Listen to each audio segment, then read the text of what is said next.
The lighter clicked 3 times before the flame caught.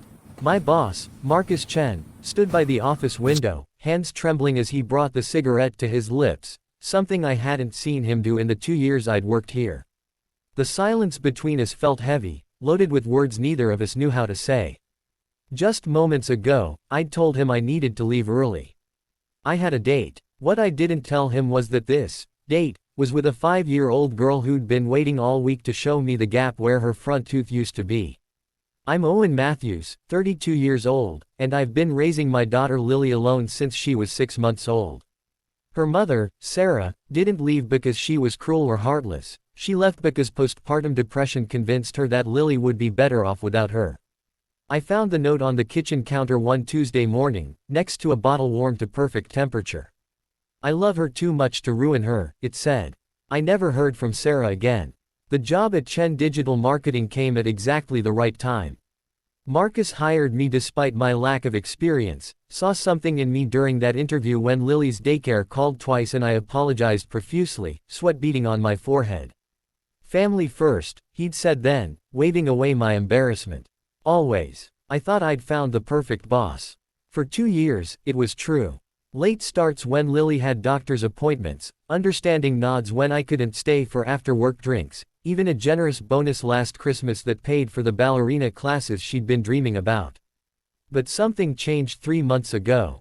Marcus became distant, cold. The warmth in his eyes disappeared, replaced by something harder. He started scrutinizing my hours, questioning my early departures, assigning me to projects that required late nights he knew I couldn't commit to. The passive-aggressive comments started. Must be nice to have such a flexible schedule, or, some of us don't have the luxury of leaving early. I didn't understand it. I'd done good work, great work, even. Our client list had grown, campaigns I'd designed had won awards. But none of that seemed to matter anymore.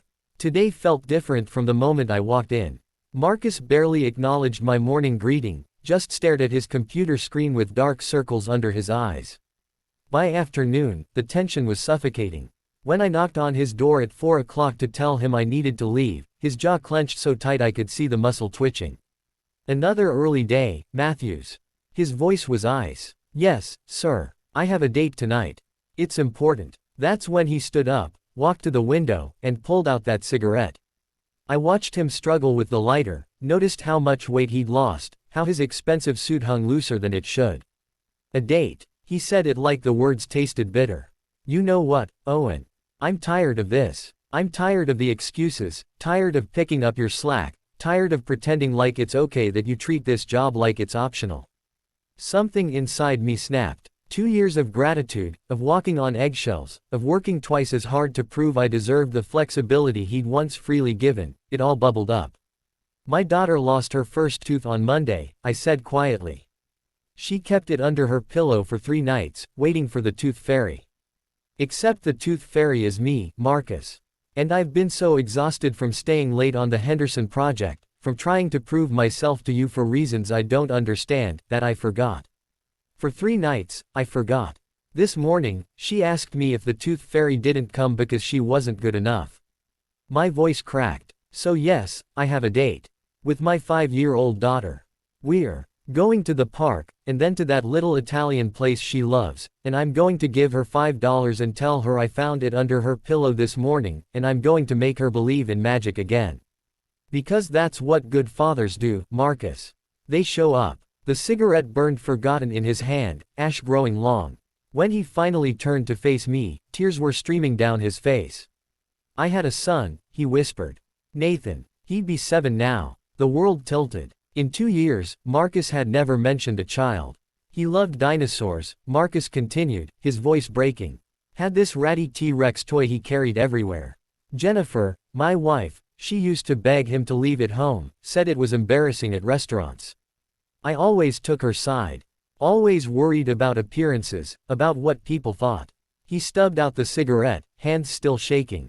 3 months ago, Jennifer left. Took Nathan to her parents' house in Oregon. Filed for full custody. The lawyer said I don't have a chance. Too many missed school plays, too many broken promises, too many nights when work came first. She documented everything, Owen. Every single time I chose this office over my family. Marcus sank into his chair like a man carrying the weight of the world. Watching you leave early, watching you put Lily first, it killed me. Because I didn't do that. I had what you have, and I destroyed it by being exactly the kind of boss I've become to you. So I made you suffer for my mistakes. I'm so sorry. I stood there, anger dissolving into something else entirely.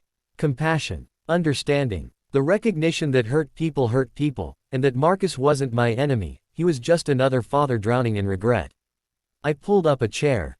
What's your custody arrangement? Every other weekend. When she's feeling generous. And when's your next weekend with Nathan? This Saturday. 2 days from now. What are you planning? Marcus looked lost. I don't know. I don't even know what he likes anymore. Dinosaurs, maybe, but what if he's moved on? What if I'm a stranger to him? Then you start where you are, I said. You show up, you listen, and you keep showing up. It's not too late, Marcus. It's never too late to be the dad your kid needs. We talked for 2 hours. I missed my date with Lily, but I called Mrs. Rodriguez next door, asked if she could stay with her for a bit longer, promised double tooth fairy dollars. Then I helped Marcus research dinosaur exhibits, found a pottery painting place where they could make something together, wrote down the names of parks and ice cream shops. I watched this powerful, intimidating man transform into just another scared father trying to find his way back to his child. When I finally got home, Lily was asleep on Mrs. Rodriguez's couch, tooth fairy money clutched in her hand. The kind neighbor had saved my mistake. I carried my daughter home, tucked her into bed, and watched her smile in her sleep. Monday morning, Marcus was different. The coldness had thawed. He called me into his office, handed me a folder labeled, Family Leave Policy Revision, a proposal for better work-life balance company-wide. I can't get my time back, he said. But maybe I can make sure other parents don't lose theirs. 6 months later, Chen Digital Marketing won Best Workplace for Parents in our city. Marcus sees Nathan every weekend now, and last month, Jennifer agreed to family therapy. There's hope. And me, I still leave early sometimes. But now, everyone does when they need to. Because we learned that the best work comes from people whose lives outside the office matter just as much as what happens within it. Lily's 7 now. She still believes in magic. And so do I.